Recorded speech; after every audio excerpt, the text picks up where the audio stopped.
Now, the United States has put 8,500 troops on higher alert to potentially deploy to Eastern Europe if Russia attacks Ukraine again. President Joe Biden and European leaders also held talks by video to underscore Western solidarity in the face of what they say is aggression from Moscow. Ukraine, for its part, says there is no reason to panic and has called for calm. Russia denies it's planning an invasion and accuses the West of being hysterical. A military standoff and a diplomatic deadlock. Almost 2 months since Russia began mustering troops on the Ukrainian border, the situation remains as tense as ever. With negotiations stalling between Russia and the West, the Pentagon has placed 8,500 troops on high alert in case NATO decides to deploy. These troops are ready to support NATO states surrounding Ukraine, rather than Ukraine itself. Again, I want to reinforce that as of now, the decision has been made to put these units on higher alert and higher alert only. No decisions have been made to deploy any forces from the United States at this time. In an abundance of caution, the US has also withdrawn personnel from its embassy in Kiev, mainly family members and children. But while the US readies itself for the worst, Ukraine's president has called for calm and unity among Western nations. Everything's under control. There is no reason to panic. Ukraine's Secretary of the National Security and Defense Council downplayed the likelihood of Russian invasion. There are movements of Russian Federation armed forces in its territory.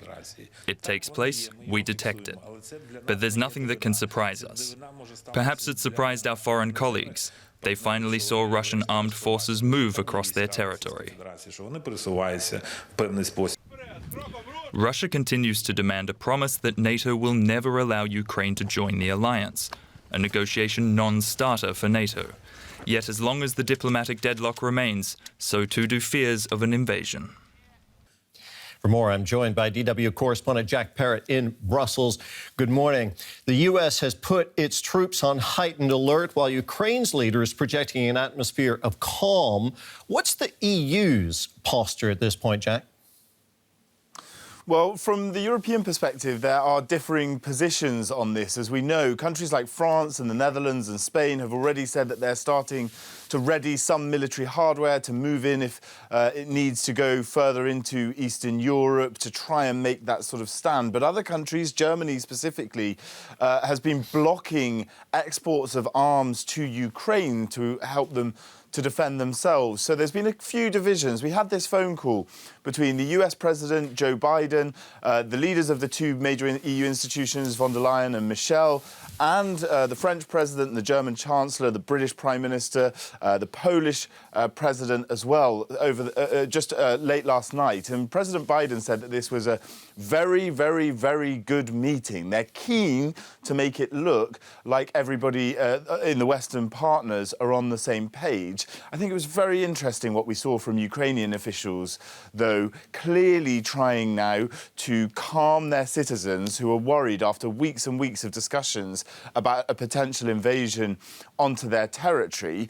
And what the Ukrainians were suggesting was that actually it's not going to be an invasion over the border that they're worried about, but rather things like disinformation and destabilization. There have been multiple concerns that potentially what the Russians will try and do is try and oust the government in some way and put in some sort of leadership in Kiev that is favourable to Moscow. That was, in fact, just a few days ago, a position that was repeated by the British Foreign Minister, Liz Truss. OK, so there's diplomacy going on. Washington, though, is talking about possibly deploying more troops to Eastern Europe. Are European countries doing the same, Jack?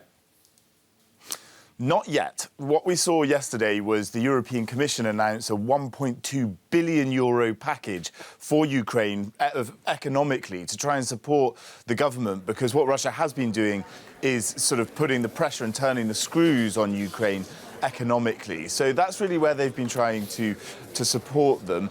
I think here in Europe as well, we saw after an EU foreign ministers meeting on Monday, Joseph Borrell, the EU foreign policy chief, seemed to suggest that actually what they heard from the American Secretary of State Antony Blinken had joined them by video for that call as well, wasn't enough for them to take similar actions to the Americans. The Americans have said that non-essential staff in their embassy in Kiev should be leaving.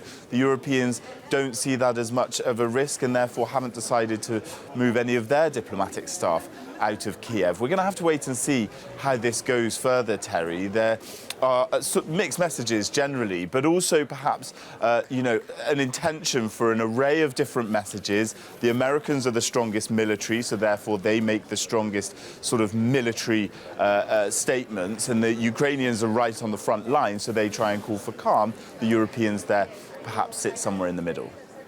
Jack, thank you very much. DW's Jack Perrick there in Brussels. Let's bring in Raphael Loss. He's with the European Council on Foreign Relations. Welcome to the program, Raphael. Now, the U.S. is putting troops on alert for possible deployment to Eastern Europe. They've also sent military hardware to Ukraine to beef up defense. What about Germany? Berlin says it will provide Kiev a field hospital next month, but will not provide military gear to its ally. Can you talk to our international audience about Berlin's stance when it comes to exporting arms abroad?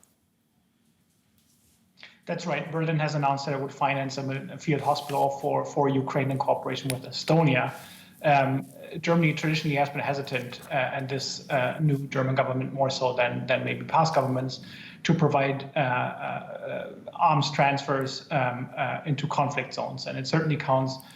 Ukraine has for a long time now considered it a conflict zone, given the ongoing Russian aggression against Ukraine.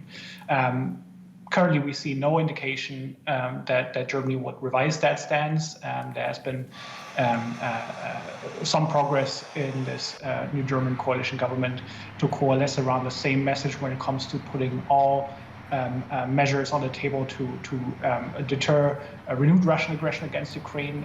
But this has sort of raised some eyebrows among allies as well, because, for instance, Nord Stream 2 has been mentioned implicitly, but Olaf Scholz for a long time has been reluctant to mention Nord Stream 2 explicitly as a lever that Germany and its NATO allies could use in order to dissuade Moscow from going into Ukraine again. I do want to talk a little bit more about Nord Stream 2. As you mentioned, that's the pipeline that would carry Russian gas into Germany. It's not active as of right now.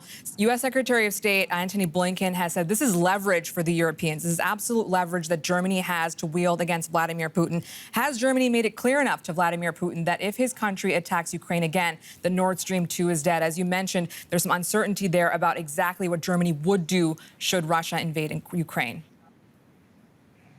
Well, back in December, Germany's new Chancellor Olaf Scholz from the Social Democrats very explicitly said that Nord Stream 2 was a business of the private sector, that we shouldn't mix politics, geopolitics with private sector business.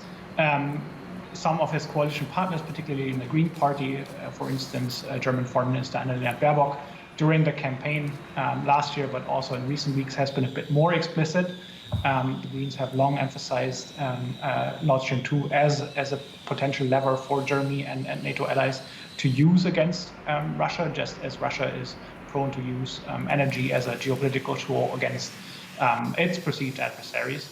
But nonetheless, as I said, the German threat so far of putting everything on the table has included Nord Stream 2 implicitly, but allies are really seeking sort of explicit assurances that this sort of bilateral project between Germany and Russia, as it is perceived by Germany's allies, is something that we would consider using to dissuade Moscow.